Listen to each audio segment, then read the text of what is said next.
Alors, bonjour à vous, chers parents, et bien sûr, une très bonne année 2025, pardon, remplie de joie, de succès familiaux et également de succès professionnels. Donc, je me présente, je suis Georgette Bédot, coordinatrice des projets d'engagement des parents. Bienvenue à ce cinquième atelier de la série Midi Parents, un moment de partage et d'apprentissage destiné à vous outiller en tant que parents engagés et bénévoles au sein de notre communauté francophone. Merci beaucoup d'avoir pris ce temps de pause dans votre journée pour être avec nous ce midi. Un grand merci également à notre bailleur de fonds, PAFO, qui a permis la réalisation de cette série d'ateliers. Alors, avant de commencer notre discussion, bien sûr, j'aimerais effectuer une reconnaissance de territoire. Même si nous nous rencontrons sur une plateforme virtuelle, nous voulons d'abord reconnaître que le siège social de PPE à Ottawa est situé sur le territoire traditionnel des nations algonquines, Anishinaabe et Mohawk, présentes dans ces lieux depuis des temps immémoriaux et ils demeurent encore présentement. Nous tenons à souligner que notre travail, ainsi que le travail de nos partenaires provinciaux, se passe sur ces territoires ancestraux autochtones où 46 traités et autres accords ont été décidés. Nous sommes honorés d'être capables de vivre et de travailler sur ces territoires connus aujourd'hui comme l'Ontario.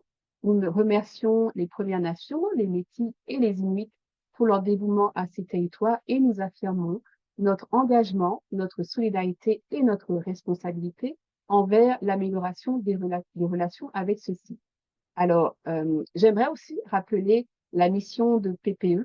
En tant que réseau de parents engagés, notre rôle est de soutenir les parents en leur offrant des ressources et des outils pratiques pour les accompagner dans leurs défis. Les ateliers que nous offrons visent précisément à renforcer vos compétences et à créer des espaces d'échange enrichissants entre parents. Aujourd'hui, nous aborderons un sujet fascinant également très essentiel, qui est le pouvoir transformateur du bénévolat. En effet, le bénévolat est bien plus qu'un don de temps. Il est une force motrice qui transforme à la fois les individus, les organisations et les communautés. Alors, pour découvrir comment le bénévolat peut non seulement transformer votre vie, mais aussi renforcer les liens et le bien-être au sein de notre communauté, nous avons le plaisir d'accueillir Christine Troutman-Dor, qui est la directrice exécutive de Bénévoles Ottawa depuis avril 2022, ainsi que Razika Zahir, qui a rejoint l'équipe le mois de septembre dernier. Et puis, bien sûr, pour agrémenter notre discussion, nous accueillerons aussi Santu Chan, qui apportera son témoignage en tant que parent bénévole très engagé. Alors, sans plus tarder, je cède la parole à nos invités. Christine et Razika, à vous la parole. Excellente. Merci beaucoup de nous avoir présenté, Georgette, et merci à parents partenaires en éducation de nous donner l'occasion de parler de bénévolat aujourd'hui. Surtout, merci à vous qui nous joignent aujourd'hui et de votre intérêt pour le bénévolat.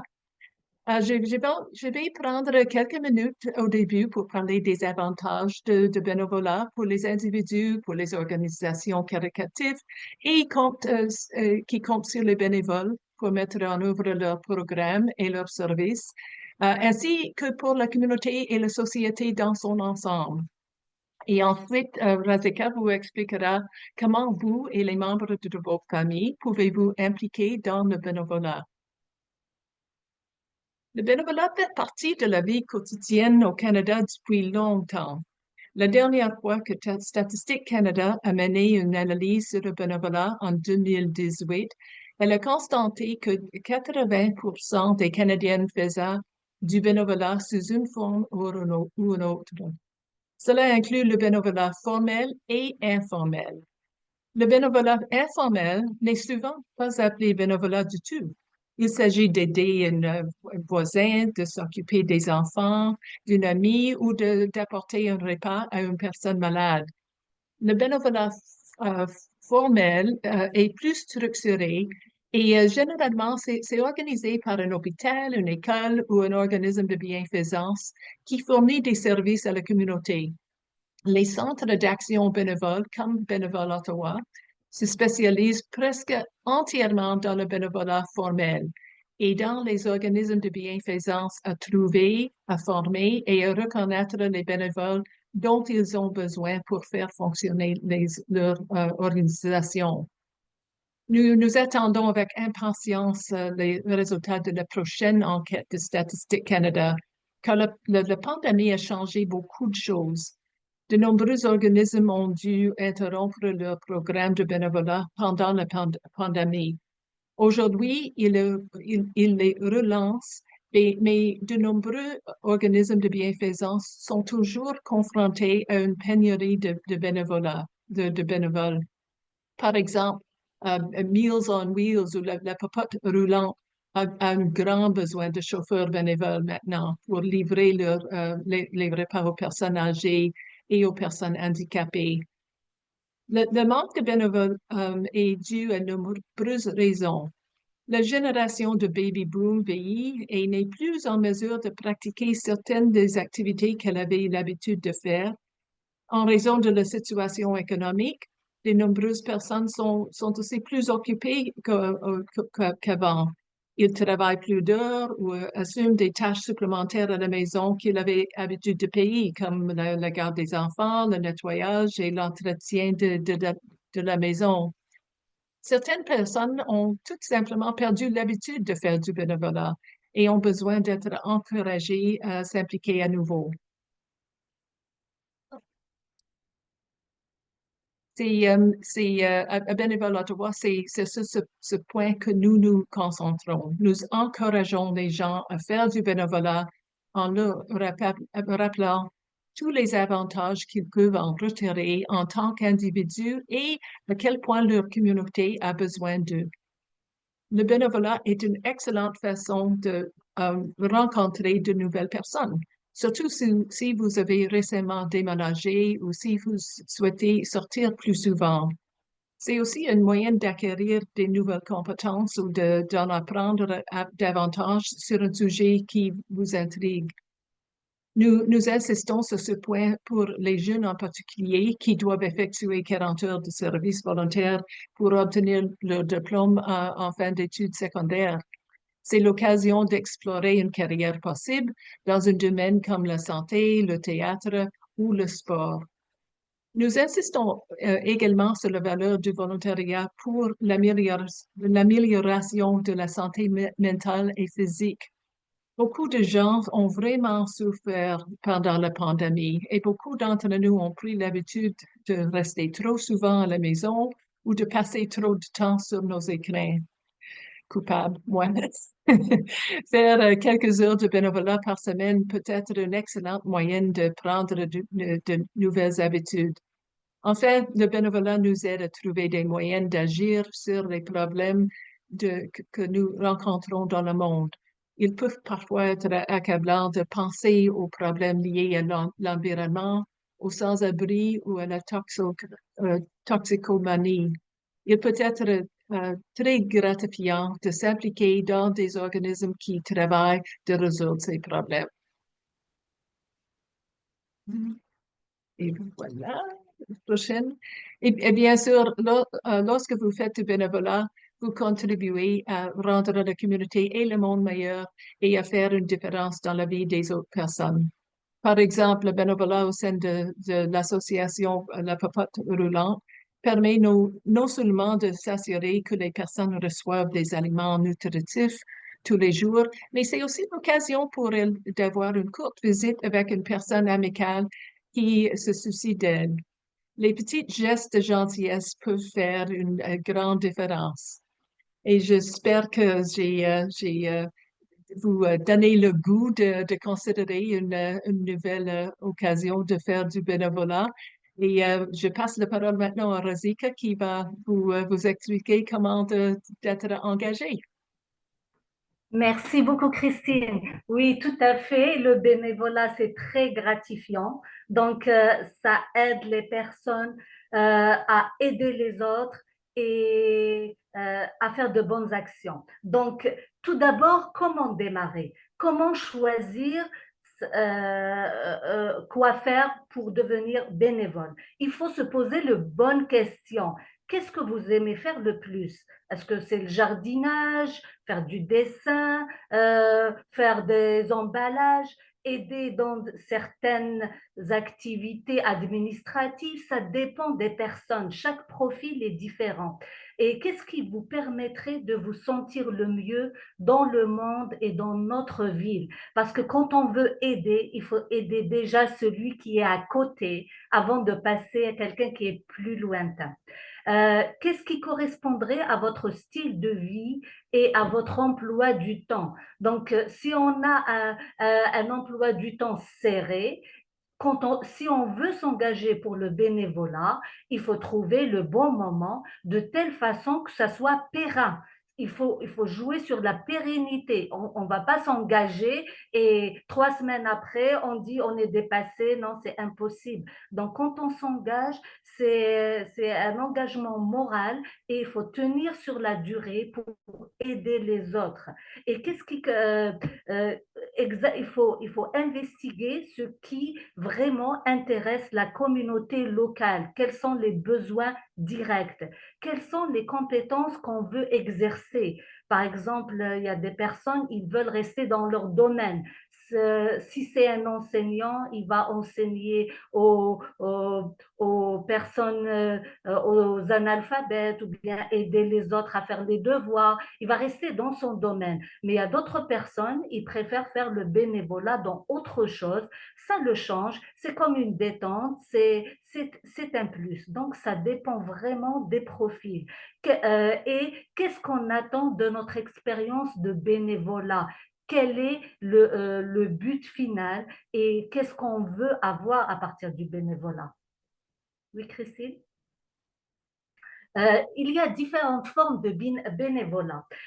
On peut faire du bénévolat virtuel, c'est-à-dire de chez soi, sans bouger, en ligne pour aider les autres. Ça peut être par téléphone, aider dans des appels téléphoniques, etc.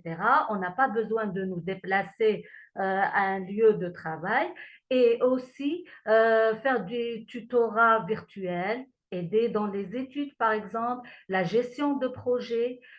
Aussi, on peut choisir pour les personnes qui ne veulent pas avoir beaucoup de contacts, ils peuvent avoir un contact minimal juste avec des activités de livraison de nourriture, des tâches administratives, nettoyage des espaces extérieurs. Et si on veut vraiment être l'immersion dans une communauté, on peut aider dans les food banks, dans le transport des passagers, le déménagement des meubles, la distribution de nourriture, le travail dans un camp de jour. Donc là, on est en contact avec beaucoup de personnes et vraiment, il y a le côté social dans l'histoire. Qu'est-ce que vous pouvez faire la différence en tant que bénévole pour aider les enfants et les jeunes, les personnes âgées, des personnes handicapées physiques ou mentales, les peuples autochtones inuits et métis, les nouveaux Canadiens, les réfugiés. On peut aider pour une cause environnementale, pour les animaux, les personnes sans abri, les personnes LGBTQ+, les minorités visibles, les athlètes, les artistes.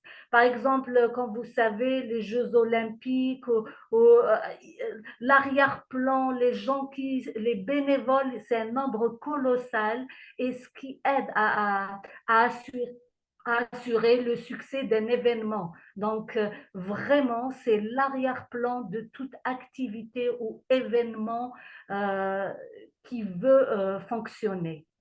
Voilà. Comment trouver des opportunités de bénévolat? Je vais vous donner l'exemple de Bénévoles Ottawa. Donc, pour nous, il suffit, pour les gens qui sont dans la ville d'Ottawa, il suffit qu'ils commencent à consulter le site web de volunteerottawa.ca/fr. Après, ils n'ont qu'à créer et remplir un profil de bénévole, c'est gratuit et rapide. Par la suite, ils peuvent rechercher des opportunités de bénévolat auprès de centaines, on a jusqu'à 300 organisations caritatives inscrites à Bénévoles Ottawa. Donc, une fois ils sont sur le site Internet, ils sont connectés à ces 300 organisations, ils peuvent voir toute leur offre de bénévolat et ça fonctionne comme Indeed. C'est vraiment chercher un travail bénévole, juste on n'est pas payé, on fait du bénévolat. Donc, on peut aussi participer à des événements de recrutement de bénévoles. Ça se passe 2 fois par an. C'est le salon du bénévolat, Volunteer Expo. Donc, un en automne, un en printemps. Et les gens viennent. Celui qui s'est déroulé récemment, vraiment, on a eu une très grande affluence. On a remarqué un intérêt de tous âges, vraiment du lycée jusqu'aux seniors, aux retraités, les personnes âgées, tout le monde veut aider. Donc, on remarque et on confirme que c'est un état d'esprit pour les Canadiens, c'est d'aider les autres. Le bénévolat, il est incrusté dans leur manière de vivre. Donc, on peut aussi s'inscrire au bulletin électronique mensuel sur le bénévolat. Voilà. Euh, mhm. Qu'est-ce qu'on attend si on veut devenir bénévole?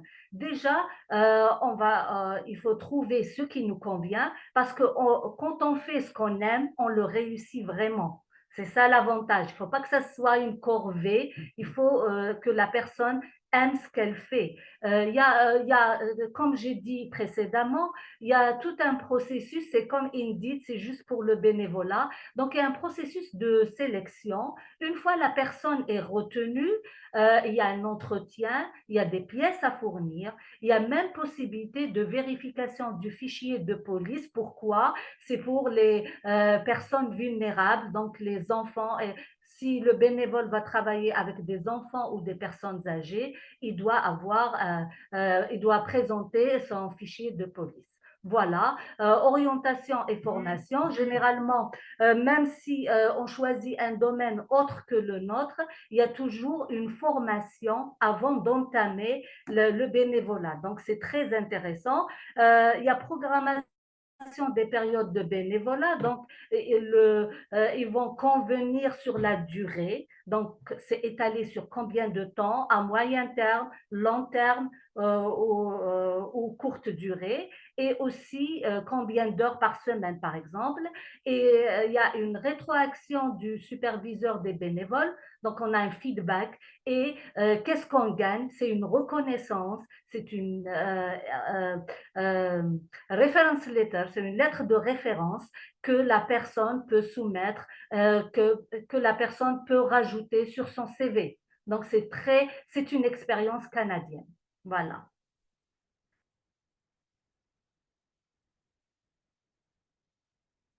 Je vous passe la parole, Christine.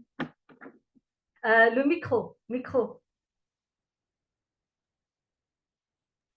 Et voilà, je m'excuse. Non, mais merci beaucoup, Rizika. Et j'ai oublié à mentionner, Rizika a fait référence à Bénévoles Ottawa, nos services, nos sites web.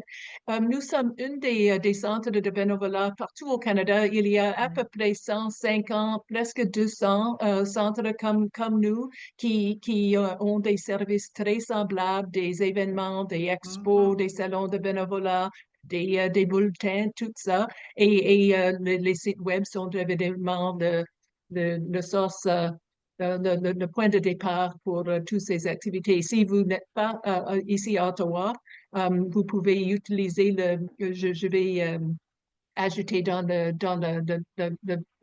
bavardage le lien pour la liste de tous les centres de bénévolat partout au Canada et vous pouvez trouver un site près de chez vous. Et aussi, s'il y a un organisme de bienfaisance qui vous intéresse, regardez le site web. D'habitude, il y a un bouton qui dit Volunteer faire du bénévolat et on peut regarder toutes les possibilités dans cette façon. Nous avons créé des vidéos il y a 2 ans maintenant. Je vais poster le lien dans le bavardage aussi. C'est très quelque chose à partager peut-être avec vos collègues, vos familles, vos enfants. Et finalement, il y a, excuse-moi, il y a aussi une référence à Volunteer Canada, le bénévolat Canada. Il y a beaucoup de ressources sur le site web, incluant le cercle de bénévolat qui explique tous les avantages pour tous les acteurs dans la société. Et merci beaucoup.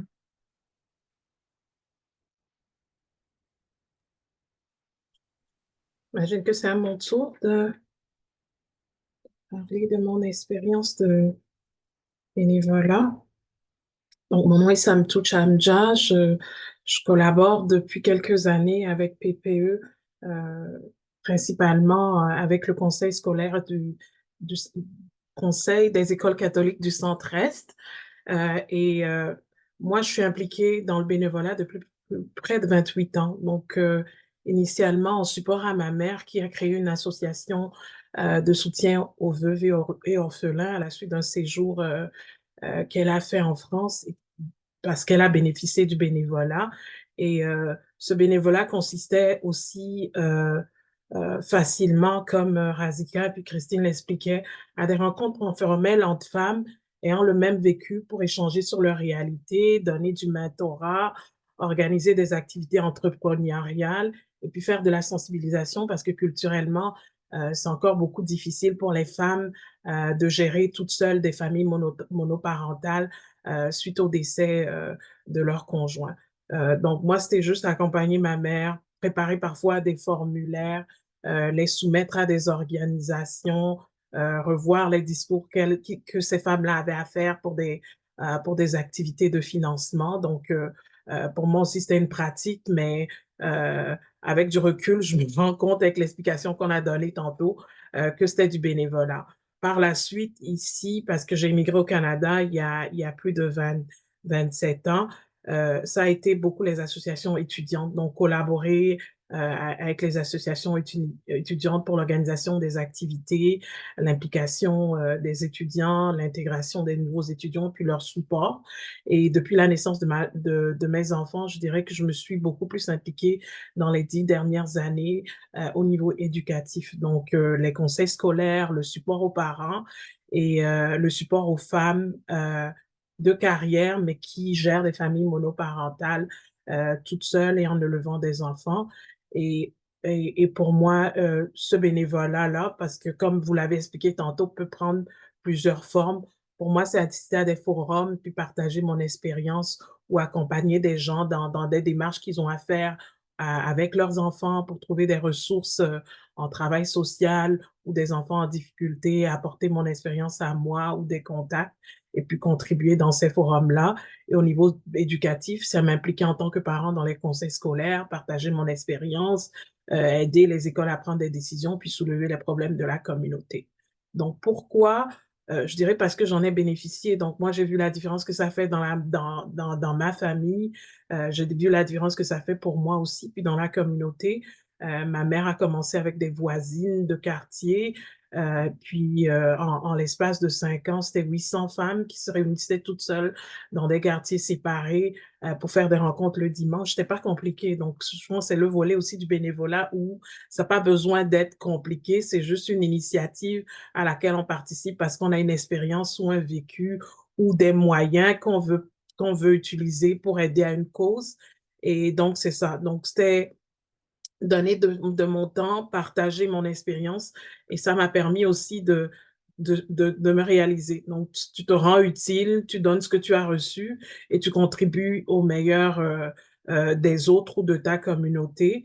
Et pour moi, c'était le boost que j'avais, je m'impliquais à titre de bénévole, les choses apprenaient sur les communautés. C'était aussi ça, ça m'ouvrait aussi à d'autres personnes, à d'autres réalités auxquelles j'étais pas au courant et à des situations difficiles que j'ai vécues parfois où quelqu'un m'a référé à une ressource qui m'a aidé. Puis pour moi, je me suis dit, OK, si quelqu'un est dans ma situation, puis moi j'ai l'opportunité, il faut que moi aussi, je m'implique pour pouvoir partager ce que j'ai vécu pour que la prochaine personne ne l'ait pas. Donc, il y a aussi un volet de donner au suivant parce qu'on l'a reçu et aussi parce qu'on est exposé à des expériences ou à des ressources pour lesquelles tout le monde n'est pas au courant, puis qu'on veut partager.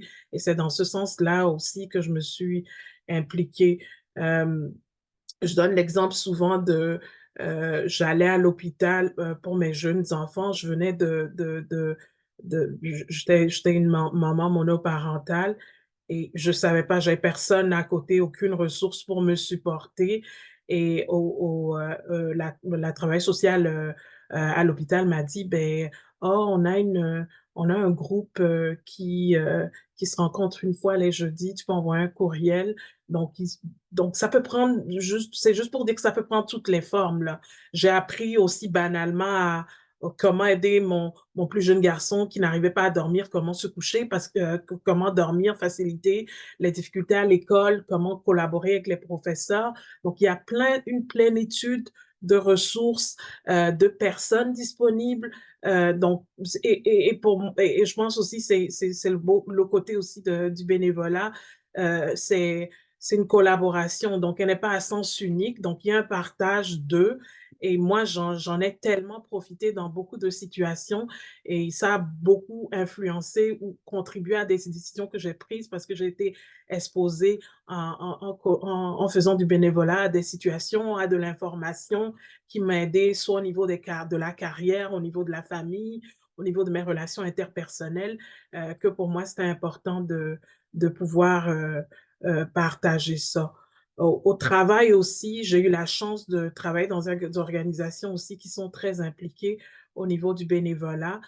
J'ai récemment fait de la consultation avec une organisation à Toronto pendant 2 ans et le bénévolat, euh, l'organisation s'était commis à offrir des fonds si tous les employés faisaient un peu plus d'efforts sportifs et mentaux ou prenaient des engagements à aller passer quelques heures par semaine dans des centres comme Meals on Wheels ou d'autres choses de même pour contribuer, aider les sans-abri. Et ce que ça a fait ultimement, c'est que ceux qui ne faisaient pas du sport sont rendus à faire du support, donc ça les aidait à avoir une activité physique. Et moi, ça m'a exposé à Meals on Wheels que je ne connaissais pas, même si j'étais de la région d'Ottawa, et à plein d'autres ressources sur lesquelles mes collègues s'impliquaient, pour lesquelles je n'étais pas au courant et que j'ai pu partager à d'autres personnes. Et pour l'organisation, c'est des ressources qui ont été plus dirigées sur des buts précis. Et en même temps, ça a créé un sens de communauté au sein de l'organisation où maintenant, ça fait partie de la culture de dire que à chaque année, on a 2 jours alloués par employé pour aller participer à des activités de bénévolat qui, même si on pense que c'est pas beaucoup, peut faire une différence dans la vie des gens. Moi, ça m'a rapproché de mes collègues. Au niveau de la collaboration, ça m'a aussi ouvert l'esprit de dire que le bénévolat, c'est pas juste par rapport à soi aussi, c'est une implication organisationnelle. J'ai pu influencer d'autres personnes. Donc, c'était très positif aussi dans ce sens-là. En termes d'avantages ou pourquoi participer, je pense que il faut être désintéressé, c'est de l'altruisme, il faut avoir une capacité de communication, il faut avoir de l'empathie, il faut avoir beaucoup de patience parce que quand on fait du bénévolat, on donne notre temps, on donne notre expérience, on donne des ressources, on travaille avec du monde, on rentre dans des situations parfois, dépendamment de l'activité de bénévolat où on fait, où tout n'est pas correct, où sur le coup, on doit changer, on doit prendre une initiative, où on doit démêler des situations. Donc, il faut être patient pour pouvoir passer à travers tout ça. Il faut être organisé parce que chacun a sa vie. Donc, on a le travail, on a nos vies de famille, on a nos activités. Donc, il faut être organisé pour que quand on se dévoue, on donne du temps pour du bénévolat, on soit capable de gérer le temps qu'on donne et puis que notre implication soit vraiment significative. Il faut du leadership parce que parfois, il faut prendre les devants. Parfois, il n'y a personne. Parfois, on est en groupe. Parfois, on est tout seul et puis on prend le relais. Donc, il faut être capable de prendre les devants. Je pense que ça prend du courage parce qu'on est exposé. Puis vous avez, je pense, Razika et Christine ont cité plusieurs activités où on est confronté à des situations de vie où on n'a jamais été au courant, et puis ça prend du courage pour s'ouvrir aux autres, comprendre et se dire: «OK, je vais continuer à aider du mieux que je peux, même si j'ai pas de ressources, pour aider». Parce que c'est pas pour moi aussi le bénévolat, je pense pas que ce soit, une question nécessairement d'avoir les moyens, c'est d'avoir du temps, savoir de la disponibilité, puis de la volonté de partager. Les compétences que j'ai l'opportunité avec le bénévolat de pratiquer, m'ont beaucoup aidée en tant que maman, m'ont beaucoup aidée en tant que femme de carrière parce que la pression était différente. Tu sais, j'avais pas un cadre, c'était pas le même truc. Donc pour moi aussi, c'était une opportunité de m'évader, de participer, puis d'aller parfois explorer si, tel côté qui fonctionne pas au travail, est-ce que je l'aborde autrement dans des situations, de bénévolat? Et ça a beaucoup contribué, je dirais, à mon développement personnel et puis, à me permettre de relever des opportunités où parfois j'avais peur, où j'avais pas le courage, mais j'avais vu des situations où j'avais contribué, où j'avais vu même ma mère dans d'autres situations et ça m'a incité beaucoup, à m'impliquer, puis à continuer, puis à me battre quand je ne pouvais pas. Est-ce qu'il y a des défis? Je pense qu'il y en a, vous les avez cités. Je pense le plus gros défi, hem, c'est le temps. Il faut faire des choix, il faut savoir pourquoi on s'implique. Moi, je pense que c'est important de ne pas multiplier les engagements. Il faut faire des recherches. Il y a le site de volontariat d'Ottawa que vous suggériez ou d'autres sites où je pense que c'est important d'aller lire, voir ce qui est disponible et puis voir là où, en tant que personne, avec le temps qu'on a, avec nos situations familiales, ça répond à l'aide qu'on veut apporter ou au bénévolat qu'on veut faire. Et après, je pense qu'il faut s'engager sur une activité ou deux, mais être sûr que quand on donne le temps où on s'engage, on est prêt à le faire parce que les gens qui y participent comptent sur nous. Notre parole est importante, nos ressources sont importantes, donc c'est aussi un engagement qu'on prend puis qui implique plusieurs personnes et sur lesquelles des organisations se basent. Donc, il faut être sûr qu'on est prêt à donner ce temps-là pour le faire. Heu mais je pense que le temps, on peut toujours le trouver là. Parfois, même si c'est 1 heure ou c'est un samedi dans le mois qu'on aide ou l'été ou même avec les enfants, participer, contribuer ou quoi que ce soit, je pense qu'il y a plusieurs moyens de le faire. Donc pour m comme je dis, il faut faire des recherches, c'est super important. Il ne faut pas se jeter dans le bénévolat pour le faire. Je pense qu'il faut qu'il y ait une intention à l'arrière et puis il faut aussi se voir aller, voir comment on évolue, comment on contribue et quand on contribue, je pense qu'il faut se donner complètement. Donc faut pas avoir, un intérêt, personnel pour le faire. Il faut vraiment le faire parce qu'on veut, contribuer à notre communauté ou on veut partager ou supporter, les gens avec qui on veut faire du bénévolat. Donc c'est ça. Donc moi, c'est les leçons que j'ai appris.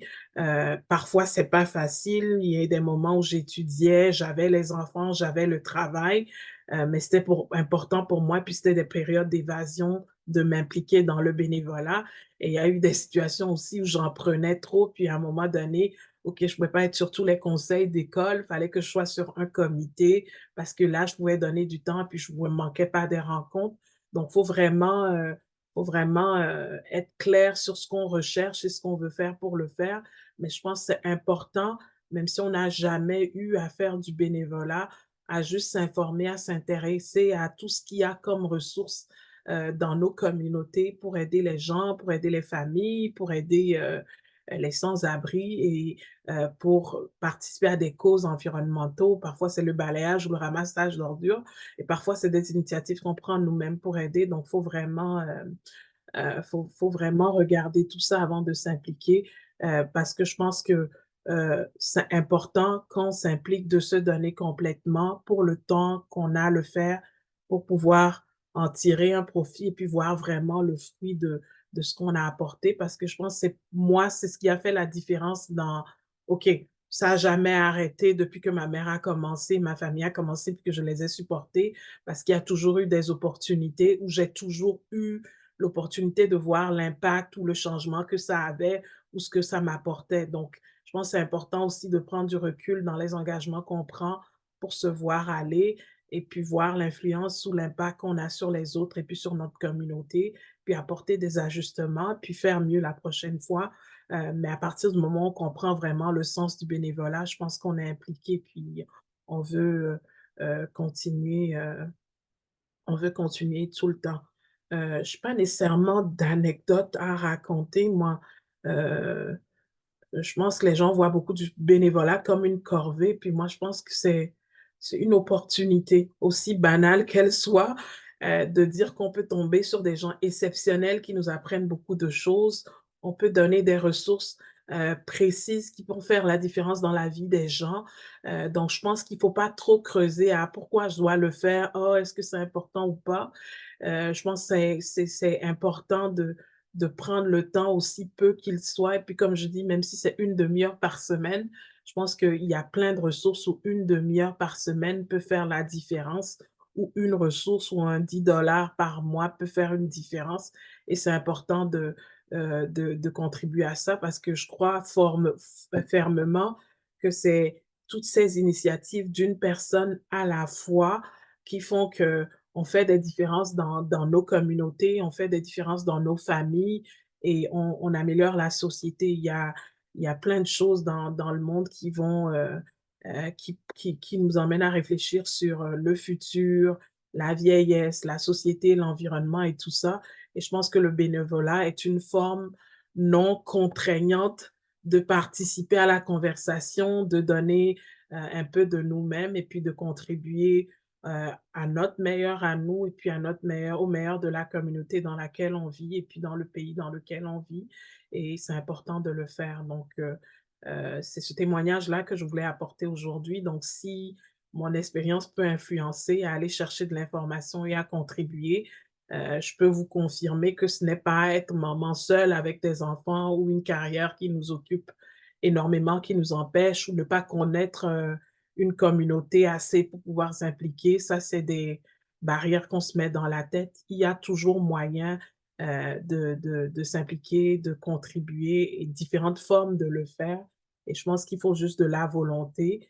Et je pense que tout le monde, autant qu'ils peuvent, devrait le faire dans la mesure du possible à un moment donné de leur vie.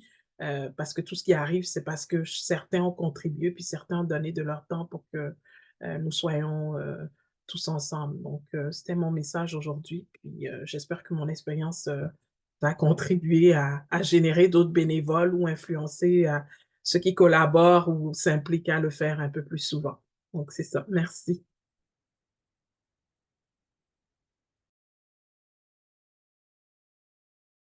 Merci beaucoup, Samtou. Christine, est-ce que tu as un mot de conclusion?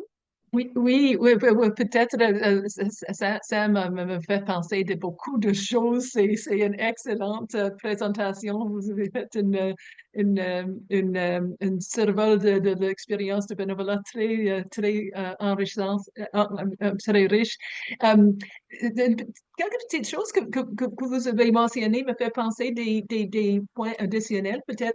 Juste, vous avez fait référence à l'expérience d'aller à l'hôpital avec votre enfant. Et pour moi, quand on est, quand la personne qui est à l'hôpital pour dire bienvenue est une bénévole, ou même au théâtre ou dans une école, le fait qu'il y a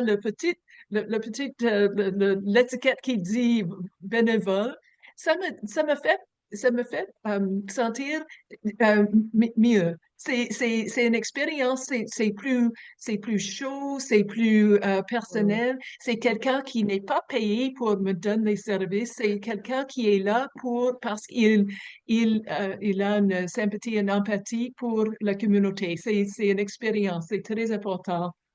Pour le bénévole dans les situations corporatives, vous avez fait référence d'une compagnie qui donne leur employé 2 jours par année. Ça, c'est quelque chose qui nous intéresse beaucoup.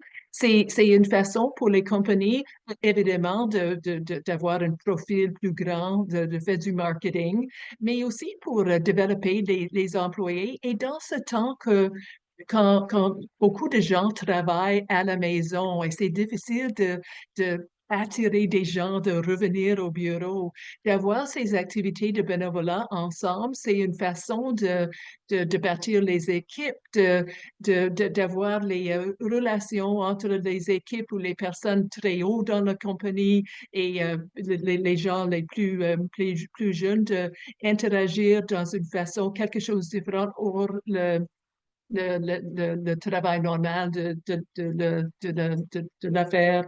Et la troisième chose, vous avez fait référence des écoles, les conseils aux écoles, et je sais bien que ces conseils, souvent, les parents organisent les grandes activités dans les écoles.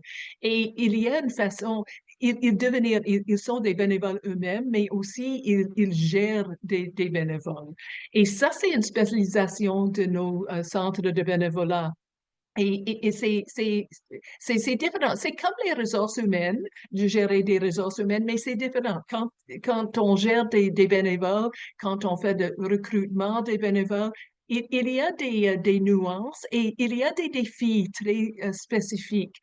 Et si les conseils ont besoin de formation à comment gérer des bénévoles dans une belle façon, les centres de bénévolat peuvent vous aider. Nous avons des sessions de formation, des ateliers de formation pour guider, même un webinaire comme que nous faisons aujourd'hui. C'est possible juste pour aider des bénévoles qui gèrent d'autres bénévoles. Et merci beaucoup, Sam. C'est très intéressant. Excellente Merci. présentation. Mais pour le conseil scolaire, je vais prendre je vais le leur mentionner parce que j'ai une adolescence et puis ils attendent toujours la dernière minute. Vous avez parlé de ça, des enfants qui ont leurs 40 heures à faire. Puis là, c'est ça, qu'est-ce que je vais faire et tout ça. Je sais qu'ils ont une liste d'endroits où aller ou les types de bénévolat qu'ils peuvent faire. Mais est-ce qu'il y a des outils pour accompagner ces enfants-là pour qu'ils n'attendent pas la dernière minute et tout ça? Je pense que c'est une initiative à regarder. Et puis, Ah je pense que oui. c'est contagieux aussi. Là. Moi, les enfants, au début, ils ne comprenaient pas. Mais là, tu es tout le temps au téléphone.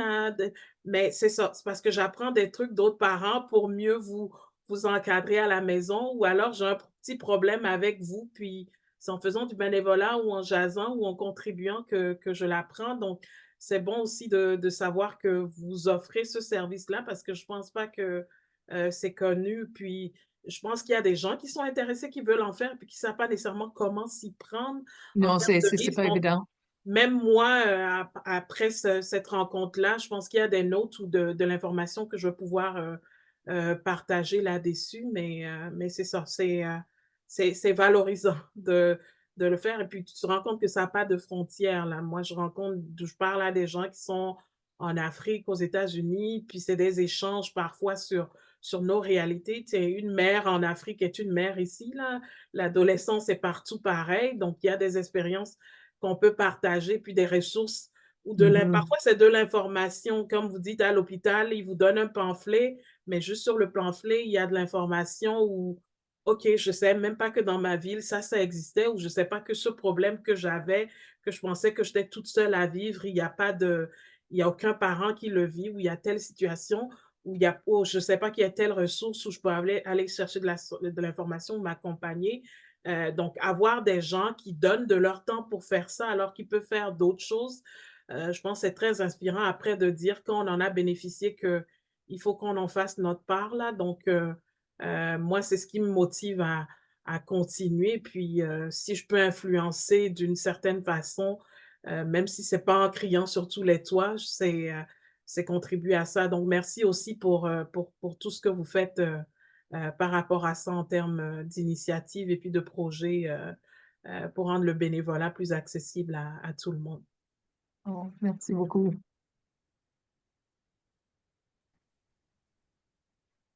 Eh bien, on arrive presque au terme de notre rencontre d'aujourd'hui. Merci beaucoup, Christine et Razika, pour votre Merci, expérience que c'est vous avez très partagée. gentil. Oui. Ah, quelqu'un a souhaité prendre la parole? Euh, Ah, ok. Non, je Oui, pensais que... désolé. Oui, C'est Monsieur Paul. Bon, je m'excuse, je me suis connecté un peu avec un petit retard, mais quand même, j'ai pu retenir quelque chose. Euh, je suis vraiment très content par rapport à ça, d'autant plus que je travaille avec les familles nouvellement arrivées, je suis travailleur d'établissement dans les écoles. Effectivement, j'apprécie beaucoup ces webinaires. Pourquoi? Parce que souvent, quand nous rencontrons des familles pour l'évaluation des besoins, en demandant des besoins, souvent il y a l'engagement, il y a quelque part on mentionne l'engagement communautaire ou le bénévolat. Bon, souvent nous disons aux parents, aux familles nouvellement arrivées qu'une fois arrivé au Canada, c'est très, très, très, très important de faire le bénévolat parce que ça fait partie d'une expérience canadienne. Le fait de faire le bénévolat, le fait d'être en contact avec la communauté, ça donne vraiment quelque chose, ça donne vraiment une autre expérience. Ça commence déjà à vous mettre déjà dans le bain, dans le circuit, dans la vie canadienne. Mhm. C'est vraiment très, très, très, très important. Je suis vraiment très content d'avoir pensé à ce genre de webinaire et je pense que prochainement, vous penserez à nous présenter d'autres webinaires qui pourraient aider quand même les familles nouvellement arrivées. Merci. C'est tout ce que j'avais à signaler. C'était juste un remerciement. Merci. merci beaucoup, Paul, pour votre intervention. Donc, un grand merci, Christine et Razika, pour votre présentation de cet après-midi. On a pu Merci. voir votre grande expertise et puis merci pour les ressources que vous avez partagées. Samtou, un grand merci d'avoir également partagé ton expérience, ton engagement parental et communautaire, hein. On a vraiment vu que toutes tes actions, pardon, sont vraiment un bel exemple de dévouement, de solidarité. Tu avais cité également leadership, donc Mhm. je vais également le retenir. Donc, toutes ces actions, en fait, contribuent vraiment positivement dans notre communauté francophone. Donc, vraiment, un grand merci pour ton engagement. Avant de nous quitter pour ce midi, je vais vous inviter à compléter le formulaire d'évaluation que je vais mettre dans le chat à l'instant. Donc, on apprécie vraiment toujours beaucoup votre rétroaction, pardon, qui nous aide vraiment à améliorer notre offre de service. Donc, le formulaire est accessible dans le chat. Donc, encore une fois, merci beaucoup pour votre présence, pour votre participation aujourd'hui. Je vais vous dire à très bientôt pour poursuivre nos échanges par rapport à ce beau voyage d'apprentissage et de connexion de nos midi parents. Donc, très bon après-midi à tout le monde et j'espère qu'on va se revoir très bientôt. Merci. Au revoir. Merci encore une fois.